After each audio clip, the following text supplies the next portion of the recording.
Okay, in the spring, we will move from American government to economics. And oftentimes people will say, oh, economics is all about money. But really, economics is the study of the production and distribution of wealth. So think about this with me for a moment. Where does money come from?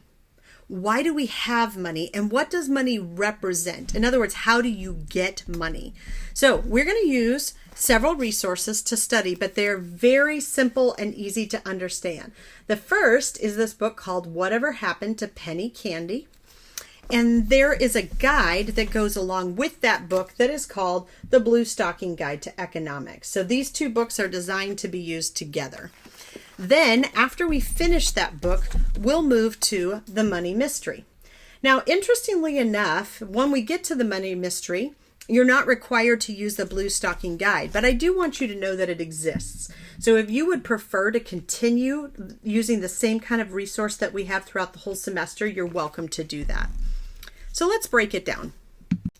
By now, it comes as no surprise that you're going to start your assignments by identifying and memorizing the grammar. So each week you'll be assigned some material to read, and before you read that, you want to go through and pull out any of those highlighted terms, write up some flashcards, or put those on a vocabulary list. Then read the assigned chapters in either Penny Candy or Money Mystery, and you can jot down some notes or highlight in the book. You can practice some of those annotation skills that you learned first semester as well. You'll answer the assigned questions in the Blue Stocking Guide for Penny Candy. And then for Money Mystery, you can either just continue to write down notes in that same fashion, or you can answer the questions in this Blue Stocking Guide for Money Mystery.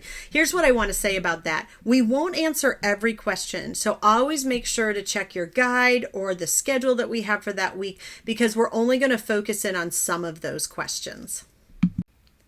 In class, we're going to discuss economics. Perhaps one of my favorite concepts that we learn is called TENS TOEFL, and it stands for there ain't no such thing as a free lunch. Money represents the amount of work that it took someone to earn it.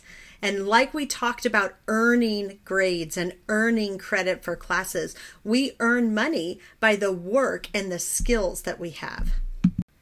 You'll also have 2 semester-long projects for economics, and these are a lot of fun. So in this first one, we are going to practice investing money in the stock market. So I am going to give you $10,000 of absolutely fake money. And you're going to research some of the different stocks that are out there. You could call a stockbroker, or you can do some research on your own. But by a certain date, you are going to purchase stock with the money you've been given. And once you've purchased it, you just have to hold it. So you can't day trade, you can't buy and sell and buy and sell. You just are going to buy and hold for 13 weeks. Then in week 13, we're all going to sell our stocks. And your project then at the end is to do some investigation as to why certain stocks gained money and certain stocks lost money. And then to see overall, how did your strategy work out? Did you choose all high risk stocks? Did you choose some medical and some technological? So there are lots of different strategies for investing, and you'll get to test that out. Let me give you an example. A few years back, we had just invested our money in the stock market when COVID hit, and the entire stock market took a nosedive. But there were a few students who had purchased Amazon. And during COVID, Amazon blossomed because everybody was buying things online.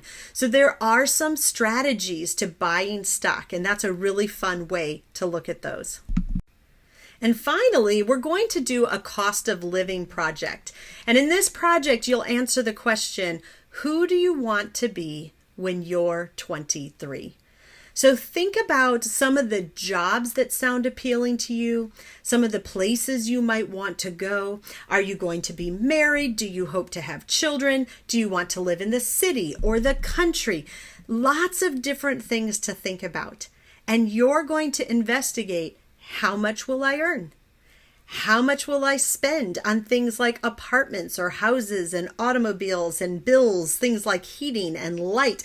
And so it's a really fun project where you can start to understand some of what your parents have to walk through every day. We are all finite people. We have a finite amount of resources. So how do we steward those wisely? So how can we assess the economics class? Well, there are a few ways. We can assess the notes, our projects, and our final exams. So each week as you're answering those questions, you can earn points for finishing those questions. You can also earn points for the vocabulary quizzes that we're going to have in class on week 5 and week 8, and I believe there's one even later than that as well. And then there are 2 final exams. There's a final exam on penny candy, and there's a final exam on money mystery. And so those are the ways that you can earn points there. You'll also earn points for your end of the year projects. So your stock market project and your cost of living project.